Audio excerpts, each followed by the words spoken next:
Hello and thank you for joining the Tuesday edition of Journalist Hangout. I'm Ibrahim Shita. Today on the program, amidst controversy over link of ISWAP to Owo Church massacre, Governor Akeredolu extends days of mourning as gunmen killed 37 in attack on rural community in Benue State.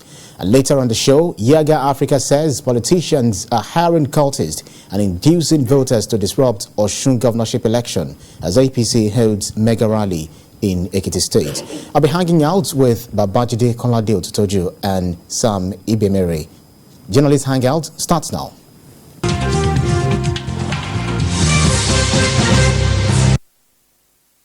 Let's begin with social media. The advent of social media has bestowed certain powers on ordinary citizens. But power without responsibility can be dangerous.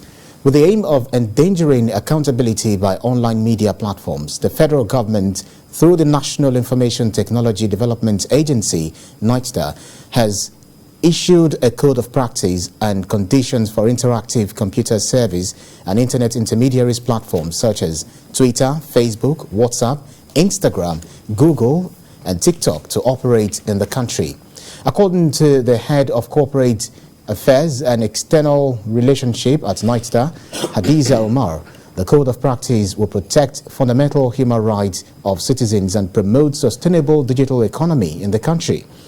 Issues addressed by the code include legal registration of operations, taxation, and managing prohibited publications. Because we thought we actually come a long way in our digital economy, digital literacy, and so on and so forth. What do you make of these latest developments from NITDA?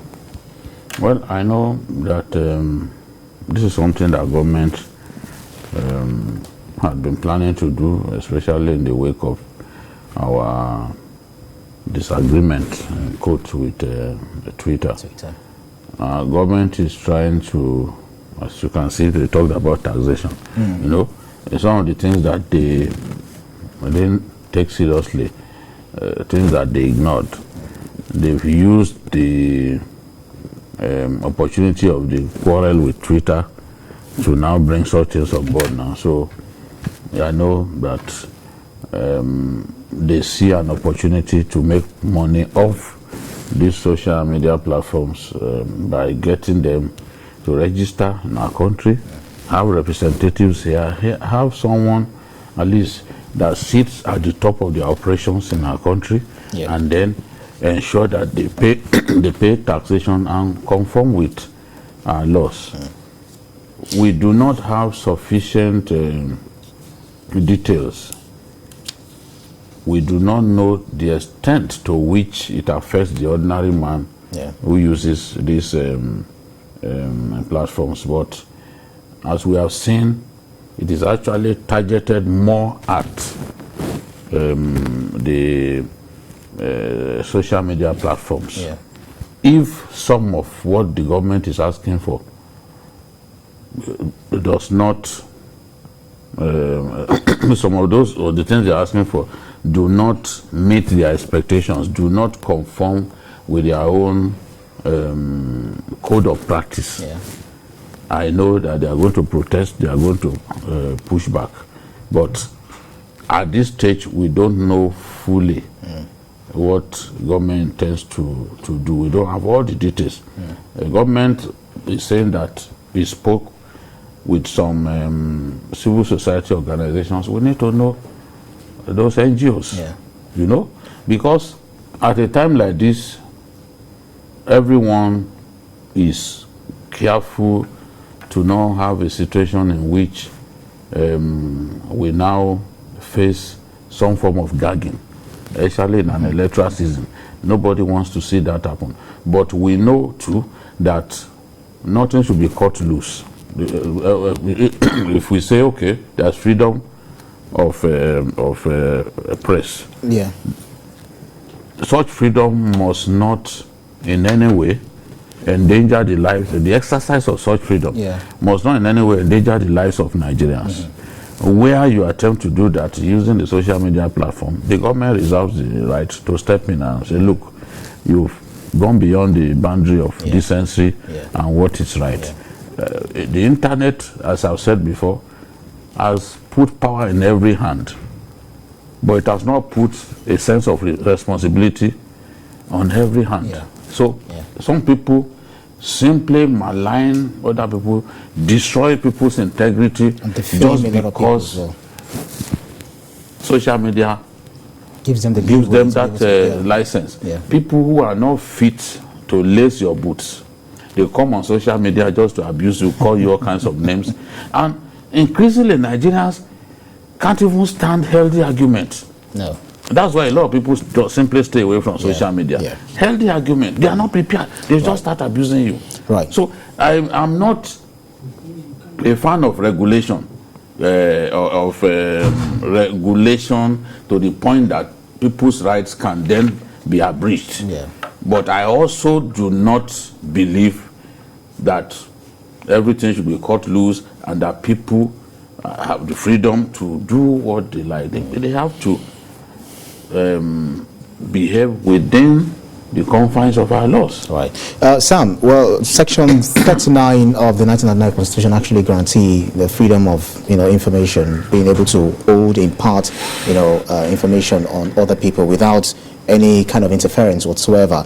But if you look at Twitter today, for instance, let's just, take Twitter as a case study. You see there hate speech, you see cyberbullying, you see misinformation, disinformation, etc. And just like BKO said, they won't care whether you are older than their father, but they'll actually wash you down. True. So do you think there is that really need to regulate this social media or the internet, as a whole?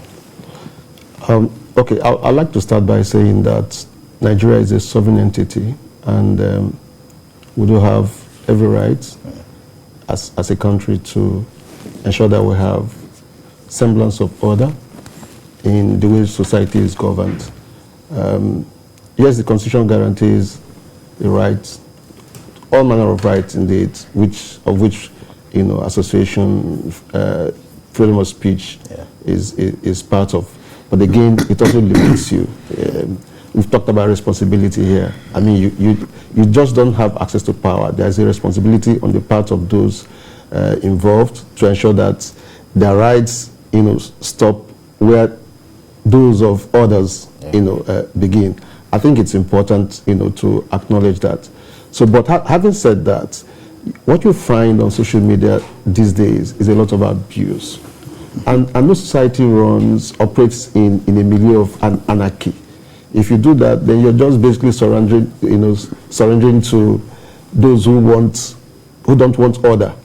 So I would agree that there is need for some form of regulation, okay, because you just can't operate anyhow. Yeah. The challenge that we have here is that government in the past had shown some kind of discomfort, in terms of the way information is shared and all that. And I think that is why we have some level of apprehension, regarding the emergence of these codes. Yeah. If you recall, not too long ago we had the government through the office of the Minister of Information trying to push a law through the National Assembly to have NBC regulate online media. Absolutely. I think that is the concern. We don't have total access to what has been involved, but government has talked about different stakeholders being part of this and all that. But we just want to believe that there is some level of understanding on the part of every player to ensure that there is order. Nobody wants anarchy. And frankly, the government has to be careful, the government in power has to be careful in an electoral season. If people suspect that their rights could be taken away, it can become a campaign tool against the government. Absolutely. Against the government, that's correct. They have to be careful how they manage that's correct. Although they actually claim that it's actually in line with international best practices, as obtained in the United States of America, United Kingdom, European Union, and United Nations. So we'll see how they're actually going to, plays out at the end of the day.